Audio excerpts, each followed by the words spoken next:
ගරු රාමනාදන් අර්ජුන මන්ත්‍රීතුමා ඔබතුමාට විනාඩි 12ක කාලයක් ලැබෙනවා. කොච්චර සර්? විනාඩි 12යි. Thank you. Good afternoon, my dear colleagues and chairperson. Thank you for offering this moment to speak on this parliament regarding the budget speech. First of all, I would like to thank NPP government for providing and starting us new initiatives such as digitalization, innovation and entrepreneurship and rural development, primarily focused on the healthcare of the rural development. So, but unfortunately, සමහර දේවල් මට කියන්න වෙනවා මේ රටේ දෙමළ ජනතාව කියලා සිංහල ජනතාව කියලා ජනතාව දෙකක් තියෙනවා. ඒ දෙමළ ජනතාව ඇතුළත තමයි මුස්ලිම් ජනතාවත් අපි ගණන් ගන්නෙ. එතකොට අවුරුදු 76 හිස්ටරි ගැන අපි කතා කරනවා. හැබැයි මම දැක්කා දැන් ආණ්ඩු පක්ෂයෙන් නම් විපක්ෂයෙන් අත්ති කරනවා, විපක්ෂයෙන් නම් ආණ්ඩු පක්ෂ අත්ති කරනවා. හැබැයි කවුරුත් පරණ දේවල් කතා කරලා ඉස්සරහට ගෙනියන්න අපේ රට ගෙනියන්න පුළුවන් මොකරි බෙඩපිරිවෙලක් ඇදුවා කියලා අපි විශ්වාස කරන්නේ නැහැ. வணக்கம். நான் டாக்டர் ராமநாதன் அர்ஜுனா கதைக்கிறேன். சக பாராளுமன்ற உறுப்பினர்களுக்கும் அதே நேரம் கதிரையில் அமர்ந்திருக்கும் எங்களுடைய இன்றைய சேர்பர்சன் அவர்களுக்கும் எனது மாலை வணக்கம். இந்த நிமிடங்களிலே நான் உங்களிடம் ஒரு சில விடயங்களை முக்கியமாக சொல்ல வேண்டும். எனக்கு இவ்வாறான ஒரு சந்தர்ப்பத்தை அளித்ததுக்கு மிகவும் நன்றி. முக்கியமாக எங்களுடைய நாட்டிலே இந்த வரவு செலவு திட்டத்திலே புது விடயங்களை அமல்படுத்தியிருக்கிறீர்கள். அதிலே எங்களுக்கு மிகவும் சந்தோஷம். அதிலே ஒன்றுதான் கிராமிய புறங்களில் உள்ள வைத்தியசாலைகளை மேம்படுத்துவது. அது தவிரவும் முயற்சியாளர்கள் மற்றும் கண்டுபிடிப்பாளர்களை ஊக்குவிப்பது போன்ற விடயங்களை நீங்கள் ஏற்படுத்தியிருக்கிறீர்கள். எனக்கு அது சந்தோஷம். இந்த நாட்டிலே 2 விதமான இனங்கள் இருக்கிறது. அவை ஒன்றுதான் தமிழினம், மற்றது சிங்கள இனம். தமிழினம் என்று நாங்கள் பார்க்கும்போது தமிழர்கள் என்பது முஸ்லீம் மக்களையும் குறிக்கும். இந்த நாட்டிலே 76 வருட வரலாற்றை பற்றி கதைக்கிறோம். ஆனால் நீங்கள் பார்த்தால் தெரியும், ஆளுங்கட்சி சொல்லுகிறது எதிர்க்கட்சி தான் எங்களுடைய நாட்டிலே முக்கியமான பிரச்சனை என்று, எதிர்க்கட்சி சொல்கிறது ஆளுங்கட்சி தான் எங்களுடைய நாட்டிலே முக்கியமான பிரச்சனை என்று. ஆனால் ஆளும் கட்சியோ எதிர்க்கட்சியோ இந்த நாட்டிலே மக்களுடைய நிம்மதியான வாழ்க்கைக்கு எந்த ஒரு செயற்திட்டத்தையும் இதுவரையும் முன்வைக்கவில்லை என்பதுதான் எங்களுடைய தமிழ் மக்களின் கருத்து. හොඳ උදාහරණයක් තමයි අපේ කමියුනිටිස් දෙකකට මැදේ කොමියුනිකේෂන් ගැප් එකක් තියෙනවා. ගොඩක් වෙලාවට උතර ඉන්න ජනතාවට සිංහල කතා කරන්න බෑ, දකුණ ඉන්න ජනතාවට දෙමළ කතා කරන්න බෑ. එතකොට எங்களுடைய நாட்டில் இருக்கின்ற முக்கியமான பிரச்சனை தான் சிங்கள மற்றும் தமிழ் மக்களுக்கு இடையிலான கம்யூனிகேஷன் கேப் என்று சொல்வார்கள், தொடர்பாடல் இடைவெளி. அந்த வடக்கு மக்களை எடுத்து பார்த்தீர்களானால் பெரும்பளவான வடக்கு மக்களுக்கு சிங்களம் கதைக்க முடியாது. தெற்கு மக்களை எடுத்து பார்த்தீர்களாக இருந்தால் பெரும்பளவான சிங்கள மக்களுக்கு தமிழ் கதைக்க முடியாது. 1970 කාලේ මොකද වුනේ? අපිට කතා කරන්න දෙන්නේ නැතුව අපේ බෙල්ල මිරි කරා. එතකොට තමයි 1970 අපිට ලොකු විශාල ප්‍රශ්නයක් වුණා. ඊට පස්සේ உங்களுக்கு தெரியும், 1970ஆம் ஆண்டுகளில் இருந்து எங்களுடைய குரலை வெளிவராமல் வைப்பதற்காக எங்களுடைய குரல்களை நெருக்க தொடங்கினீர்கள். 1976ஆம் ஆண்டு தமிழீழ பிரகடனம் என்பதை தந்தை செல்வா அவர்கள் உங்களுக்கு முன்மொழிந்தார். 1983 මොකද වුනේ? 1983 අපේව මරලා දැම්මා, කෑලි කෑලි කපලා දැම්මා. මම එකක් 1983ஆம் ஆண்டு என்ன நடந்தது? 1983ஆம் ஆண்டும் எங்களுடைய மக்களை துண்டு துண்டாக வெட்டி போட்டீர்கள். කියන්න කැමැති මම පොඩි කාලේ ඉන්නකොට මම ස්කෝලර්ෂිප් කරේ 1993 ඒ කාලේ ඉන්නකොට මම කවදාවත් එක සිංගල මිනිහාවත් දැකලා නැහැ. එතකොට අපිට කියලා තිබ්බ මොකද්ද? සිංගල මිනිහා කියන්නේ බඩ මේම කරලා කන්න පුළුවන් ජාතියක් කියලා තමයි. நான் 1993ஆம் ஆண்டில் ஸ்காலர்ஷிப் எடுக்கும் வரைக்கும் எங்களுக்கு சொல்லப்பட்டது சிங்கள மக்கள் என்றால் எங்களுடைய வயிற்றை கிழித்து உண்ணக்கூடியவர்கள் என்ற ஒரு பிரமிப்பை எங்களுடைய நாட்டிலே ஏற்படுத்தி இருந்தீர்கள். කියලා තිබ්බේ. ඒ වගේ ඕගොල්ලෝට සමහර වෙලාවට මාතින් කියලා ඇති දෙමළ මිනිස්සු කියන්නේ බෝම්බේ පුපුරලා මාලිගාව පුපුරලා මිනිස්සු මරන්න කියලා ඒ විදිහට තමයි ඕගොල්ලෝ හිතාගෙන හිටියේ. හැබැයි உங்களுக்கும் தெரியும், உங்களுக்கும் சில நேரம் சின்ன காலங்களிலே ஞாபகம் இருக்கும், தமிழ் மக்கள் என்றால் தற்கொலை குண்டுதாரிகள், தலதா மாளிகைக்கு குண்டு வைப்பவர்கள், மக்களை கொலை செய்வதற்காக குண்டு வைப்பர் என்றுதான் உங்களுக்கும் இந்த மீடியாக்கள் எங்களை விளங்கப்படுத்தி இருக்கும், எங்களை பிரதிபலித்து இருக்கும் தமிழ் மக்களை. 2009 පස්සේ අපි දැන් ජාති දෙකම එකතු වුණාට පස්සේ අපිට හොඳ අන්ඩර්ස්ටෑන්ඩින්ග් එකක් ඇවිල්ලා තියෙනවා.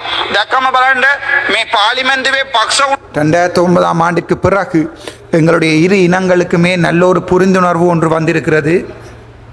විපක්ෂ වුණොත් අපිට කතා කරන විදිය කොච්චර හොඳයිද කියලා பாருங்கள், அரச கட்சியாக இருக்கலாம், எதிர்கட்சியாக இருக்கலாம், இவர்கள் எங்களிடம் கதைக்கும் போது எவ்வளவு நல்ல விடயமாக கதைக்கிறார்கள். சிங்களம் தமிழ் என்ற வேறுபாடு இல்லாமல் தான் பாராளுமன்றத்திலே இருக்கிறோம். අපි ගම්වල ගියාම අපි කරන්නේ මොකද්ද? අපි ආයේ ජාතිවාදී ආවුස්සනවා දෙමළ මිනිස්සු මරන්න ඕන කියනවා. හොඳ උදාහරණයක් තමයි. අපි அதன் பிறகு நாங்கள் வீடுகளுக்கு போகும்போது அல்லது எங்களுடைய கிராமங்களுக்கு போகும்போது என்ன செய்ய சொல்கிறோம்? மீண்டும் சொல்கிறோம், தமிழ் மக்களை கொலை செய்ய வேண்டும், சிங்கள மக்களை கொலை செய்ய வேண்டும் என்று நாங்கள் சொல்லுகிறோம். නාවල තිබ්බා තයිටි කියලා පන්සලයක්. අපේ මන්දිරලා 6 දෙනෙක් ඉන්නවා 5 දෙනෙක් කිව්වා ඒක කඩන්න ඕන කියලා. හැබැයි මම නම් විශ්වාස කරනවා මේ රටේ එක පන්සලයකක් කැඩුවොත්, එක කෝවිලයක් කැඩුවොත්, එක සර්ච් එකක් කැඩුවොත් ආයේ ජාතිවාදී උසන්න. உங்களுக்கு தெரியும், எங்களுடைய வடக்கிலே தையிட்டி விகாரை ஒன்று இருக்கிறது. அந்த தையிட்டி விகாரை இடிப்பு சம்பந்தமான பிரச்சனையிலே 5 பாராளுமன்ற உறுப்பினர்கள் வடக்கிலே ஜாழ்ப்பாணத்தில் இருக்கிறார்கள். அவர்கள் 5 பேரும் சொன்னார்கள் அது சம்பந்தமாக இடிக்க வேண்டும் என்று. ஆனால் உண்மையிலே மற்ற, அதாவது மௌனம் என்பது சம்மதத்துக்கு அறிகுறி என்பார்கள். அதற்காகத்தான் அந்த 5 பேரையும் அப்படி நான் சொல்லியிருக்கிறேன். ஆனால் நான் நினைக்கிறேன், இந்த நாட்டிலே ஒரு கோவிலை இடிப்பதாலோ, ஒரு பன்சலை இடிப்பதாலோ, ஒரு சர்ச்சை இடிப்பதாலோ ஒரு நிரந்தரமான சமாதானத்தை ஏற்படுத்த முடியாது. அதனால் தான் நான் ஜனாதிபதியிடம் சொல்லியிருக்கிறேன்.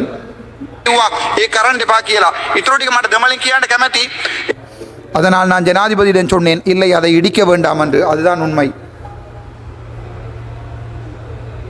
ඒකින් අපේ පොලිටිෂියන්ස්ලා ගොඩක් ඉන්නවා. දැන් දැක්කම කවුරුත් නැහැ. ඒගොල්ලෝ ආවිලේ අපේ දමල ජනතාවට කියන්නේ අපි කොහොම හරි දමල වලින් ගන්නවා කියලා. ඒ වුණාට සිංගල් පොලිටිෂියන් உங்களுக்கு தெரியும், எங்களுடைய பெருமளவான தமிழ் எம்பிக்கள் இருக்கிறார்கள். தமிழ் மக்களிடம் போய் அவர்கள் சொல்லுவது என்னவென்றால், நாங்கள் எப்படியாவது தமிழ் இல்லத்தை கிடைப்போம், சுயநிர்ணயம் கிடைக்கும் என்று தான் அவர்கள் சொல்லுகிறார்கள். ගිහිල්ලා සිංහල ජනතාවට කියන්නේ කොහොම හරි අපි මේ එක රට එක ජීවිතයකට ජීවත් වෙනවා, උංගේ කඩාවැටෙනවා, උංගේ නවතනවා කියලා. හැබැයි அதன் பிறகு சிங்கள எம்பிக்கள் போய் என்ன சொல்கிறீர்கள்?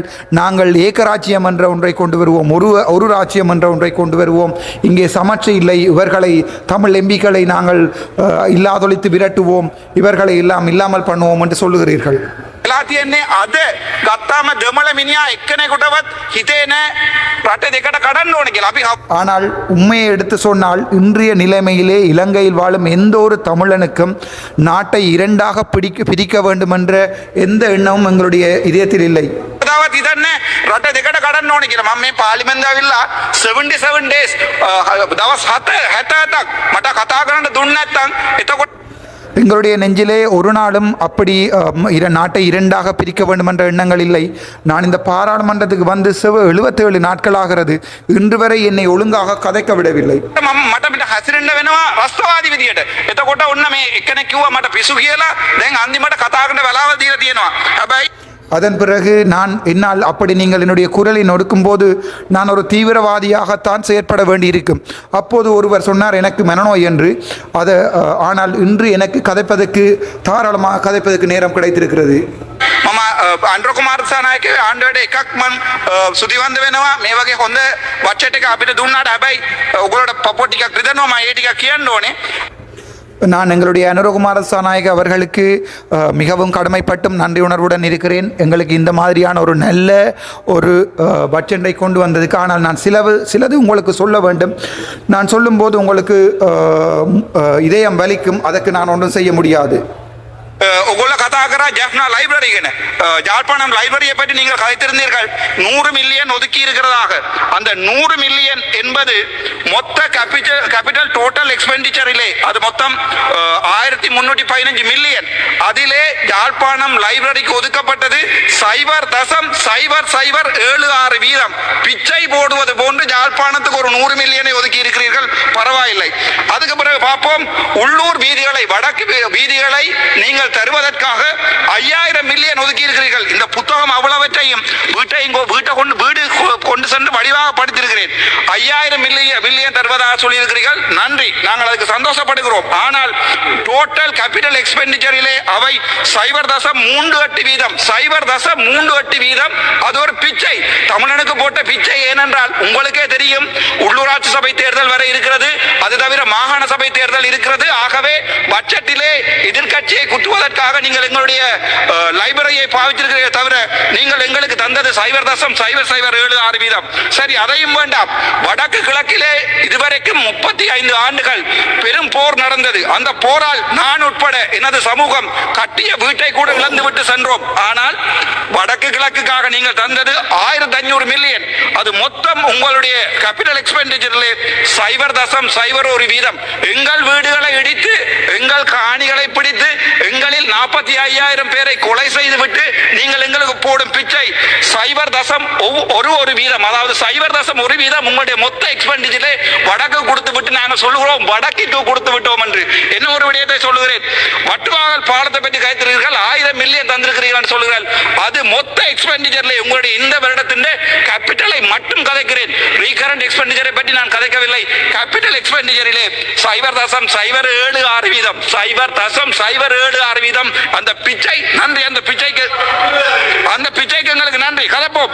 அதே மாதிரி சரி, சுகாதாரத்துறையை எடுத்து பார்ப்போம். சுகாதாரத்துறையிலாவது எங்களுக்கு ஏதாவது பிச்சை போட்டிருக்கிறீர்களா என்று.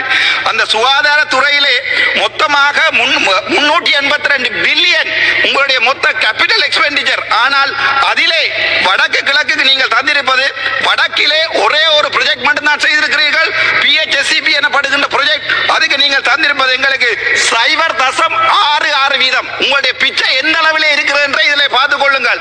அதற்கு பிறகு கிழக்குக்கு நீங்கள் கொடுத்திருக்கிற பிச்சை 0.8.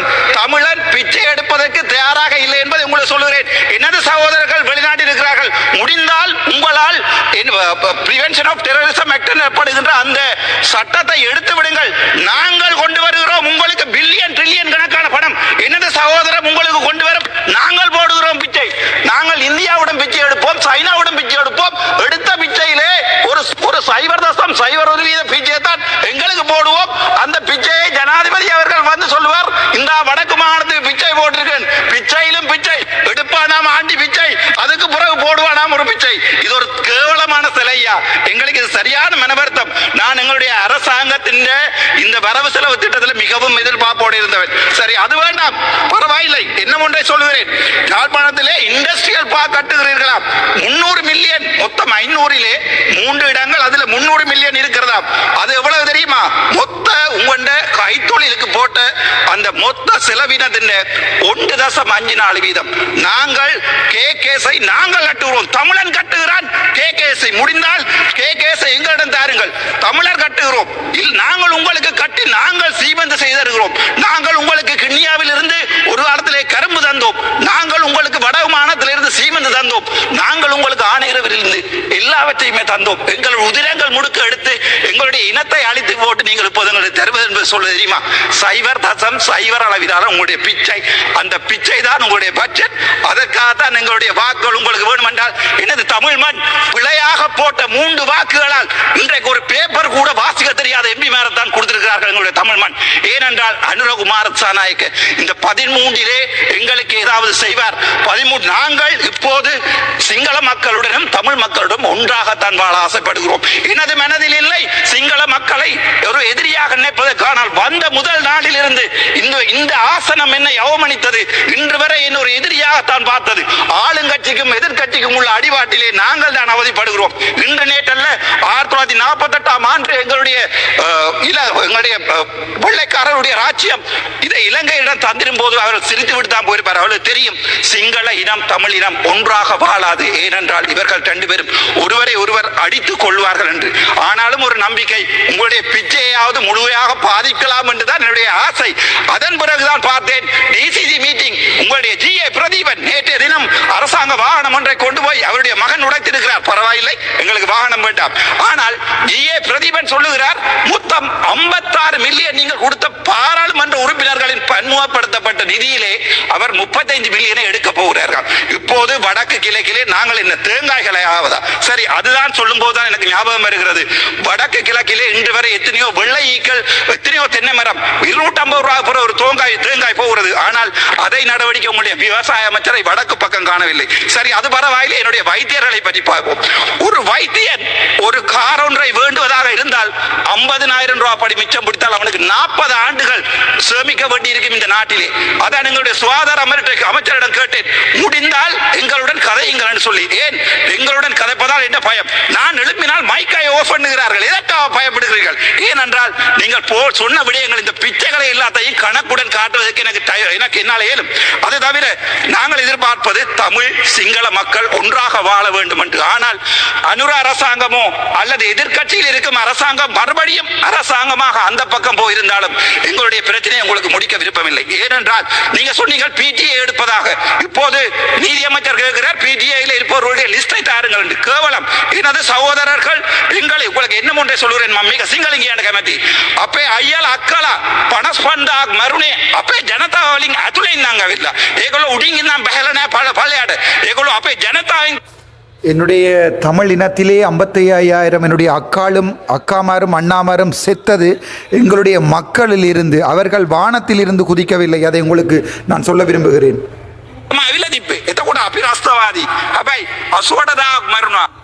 அப்போது நாங்கள் தீவிரவாதி. ஆனால் 88,000 இளைஞர்களை பலி கொடுத்திருக்கிறது ரோகண விஜயவீரவின் அரசாங்கம், என்பிபி அரசாங்கம். நீங்கள் இப்போது அரசாங்கம் කොහෙද දළදා මාලිය බෝම්බය පුපුරුවා. ඕගොල්ලෝ රස්තවාදී නෑ. ඕගොල්ලෝගේ රෝහණ විජේවීර රස්තවාදී නෑ. අපේ ප්‍රභාකරන් රස්තවාදී. එක මේක හේතුව අපි දෙමළ, ඕගොල්ලෝ සිංහල. හැබැයි අපේ ජෙනරේෂන් එකටත් ඒක ඔළුවට නෑ. මගේ හිතේ නෑ. මාත් එක ඕගොල්ලෝ කඩ එනවා හැමදාම පාර්ලිමේන්තුවේ. මම කවදාවත් ඕගොල්ලෝට මේ විදිහට හැසිරෙන්නේ නෑ. මම දැන් කියන්නම්. ඕගොල්ලෝට ඇත්ත කියන්නේ එම්බිලා කවුරුත් නෑ. අපේ ඉන්නේ සමහරව දැන් මේ එන්නත් නෑ මේ වෙලාවට. ඒගොල්ලෝ කරන්නේ ඕගොල්ලොත් එක ගේම් එකක් ගාලා අපේ உங்களுக்கு தெரியும், நான் உங்களுடன் பாராளுமன்றத்திலே தினமும் சாப்பிட வருவேன். உங்களுக்கு எங்களுடைய நெஞ்சிலோ இதயத்திலோ அப்படி ஒரு எண்ணம் இல்லை. சிங்கள மக்களும் தமிழ் மக்களும் ஒன்றாக வாழ வேண்டும் என்று தான் நினைக்கிறேன். ஆனால் எங்களுடைய அரசியல்வாதிகள் இருக்கிறார்கள். இப்போது திரும்பி பார்க்கிறேன், யாருமே இல்லை. அவர்கள் கேம் அடிக்கிறார்கள். உங்களுக்கு சொல்லுகிறார்கள், தமிழ் மக்களும் சிங்கள மக்களும் ஒன்றாக வாழ்ந்தால் எங்களுக்கு பிரச்சனையாகிவிடும், ஆகவே நாங்கள் ஏதாவது ஒரு டீல் அடிப்போம் என்று டீல் அடிக்கிறார்கள். කියනවා ඔන්න මචං අපි දෙමළල කොමරි කන්නවා කියලා. එතකොට මම කිව්වොත් පන්සල කඩන්න එපා කියලා. මම ජනතා විරෝධී වෙනවා. ඒගොල්ලෝ ජනතාවේ නායකයා වෙනවා. මම அதன்போது நான் சொன்னால் இல்லை, எங்களுடைய நாட்டிலே கட்டப்பட்டிருக்கிற பன்சாலைகளை உடைக்க வேண்டாம் என்று நான் சொன்னால் நான் மக்கள், அதாவது வெகுஜன விரோதியாகுவேன். ஆனால் தமிழீழம் கிடைக்கும் என்று சொல்லுகின்ற என்னுடைய மற்ற பாராளுமன்ற உறுப்பினர்கள் மக்களுடைய நாயகர்கள், அதாவது மக்களுடைய கதாநாயகர்கள் ஆவார். இதுதான் உண்மை. நான் இதயத்திலிருந்து கதைக்கிறேன். 77 days I was deprived of speaking on this parliament. but ඒකට කවදාවත් මුකුත් කරලා නැහැ. ඒක අමතරුව clean Sri Lanka. well done clean Sri Lanka என்று சொல்லி. அது தவிர 77 நாட்கள் இந்த பாராளுமன்றத்தில் என்னால் கதைக்க முடியாமல் போய்விட்டது. அதற்காக நீங்கள் இதுவரை ஒன்றுமே செய்யவில்லை. அது தவிரவும் சரி, இப்போது கதைப்போம் ஸ்ரீலங்கா, கிளீன் ஸ்ரீலங்கா எனப்படுவதை பற்றி. நீங்கள் ඔබතුමාට තියෙන්නේ හරි සර්. ක්ලීන් ශ්‍රී ලංකා කියලා 5000 மில்லியன் ஒதுக்கி இருக்கிறீர்கள். அது எங்களுடைய லைப்ரரி, எங்களுடைய தேசிய நூலகம், அது ஒரு ஆசியாவிலே மிகப்பெரிய நூலகம். விபுலானந்தர் தொடக்கம் மகாத்மா காந்தி எழுதிய புத்தகங்கள் இருந்த லைப்ரரியை எரித்த உங்களுடைய இனம் எங்களுக்கு போட்ட பிச்சை 1.2 உங்களுடைய கிளீன் ஸ்ரீலங்காவிலே ஒரு தமிழனும் இல்லை, ஒரு முஸ்லிமும் இல்லை. எங்களுக்கு தந்திருப்பது 1.2 அளவைத்தான் உங்களுடைய கிளீன் ஸ்ரீலங்கா எங்களுக்கு தந்திருக்கிறது. அதாவது மொத்த 5000 மில்லியனிலே எங்களுடைய லைப்ரரிக்காக நீங்கள் ஒதுக்கியது 1.2. அதை விட பரவாயில்லை. இன்னொரு ஜோக் ஒன்றை சொல்லுகிறேன். ரைட், உள்நாட்டு வெளிநாட்டில் இடம்பெயர்ந்தவருடைய வீடமைப்புக்கு 1500 மில்லியன் ஒதுக்கியதை போன்று அதே போன்று நீங்கள் உங்களை பார்த்தால் தெரியும், எங்களுடைய தீவகங்களிலே குடிப்பதற்கு தண்ணி இல்லாமல் எங்களுடைய சனம் இறந்து கொண்டிருக்கிறது. நைனாதீவா இருக்கலாம், டெல்ஃப்டா இருக்கலாம், கார்னகரா இருக்கலாம்.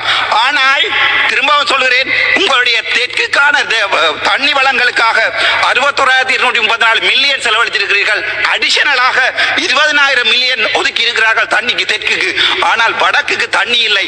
வடக்கிலே போடப்பட்ட இருநமடை குளம் இப்ப கூட காய்ந்து கொண்டுதான் இருக்கிறது. உங்களுக்கு எங்களுடைய மக்களுடைய வலிகள் தெரியாது. நாங்கள் உண்மையை கதைத்தால் ஜனதா விரோதி, நாங்கள் உண்மையை கதைத்தால். ஆனால் கேம் அடிப்பவர் முழு பேரும் உங்களுக்கு நல்ல பொலிட்டீஷியன்ஸ். நாங்கள் உண்மையை கதைத்தால் அது உங்களுக்கு முதுகு நோவும், அவர்களுக்கும் இதயம் நோவும். அதுதான் உண்மை. இன்று வரை நான் சொல்லுகிறேன், எங்களுடைய இன பிரச்சனையை தீர்க்காமல், என்னுடைய இனந்த அழித்தை திரும்ப கட்டி எழுப்பாமல் நாங்கள் ஒருபோதும், நான் நினைக்கிறேன், நாங்கள் ஒருபோதும் இந்த நாட்டிலே நிலையான சமாதானத்தை கொண்டு வர முடியாது. இதே சுத்தியுடன் இருக்கிறேன். இன்று நேற்று நடந்த votingல் கூட எனக்கு 85% வாக்குகள் இருக்கிறது வடக்கில் இருந்து. முடிந்தால் உங்கள் எம்பி ஒருவரிடம் முடிந்தால் 85% வாக்குகளை பெற்றுக் கொள்ள சொல்லுங்கள். நேற்று யூடியூபில் போட்டிருந்தார்கள், எனக்கு 87% வாக்குகள் இருக்கிறது. ஏனென்றால் තපරවේ සක්ස එතකොට මම මේ පාර්ලිමේන්තු ආවේ හොස්පිටල් එකේ ඉඳන් මම පාර්ලිමේන්තු ආවේ නෑ කොඩි උසලා පොල්ලක් උසලා පාර්ලිමේන්තු ආවේ නෑ உங்களுக்கு ஒன்று சொல்லுகிறேன், நான் பார்லிமெண்ட்டுக்கு வந்திருப்பது வைத்தியசாலையில் இருந்து. நான் இந்த அரசியல் செய்வதற்காக கொடி கட்டியோ அல்லது கம்பம் தூக்கியோ வரவில்லை. දවස් 90කින් මම ස්වාධීනව ඡන්ද විරුලා මේ පාර්ලිමේන්තුව ආවේ. මට මම ඉස්සරහට එන්නවා නම් මම ඉස්සරහට මේකෙන් ඉන්නවා නම් මේ හොරු කරන්න ඔක්කොම ටික එළියට එනවා. හැබැයි මට කතා කරන්න වෙලාවක් දුන්නාට ගොඩක් බොහොම සිස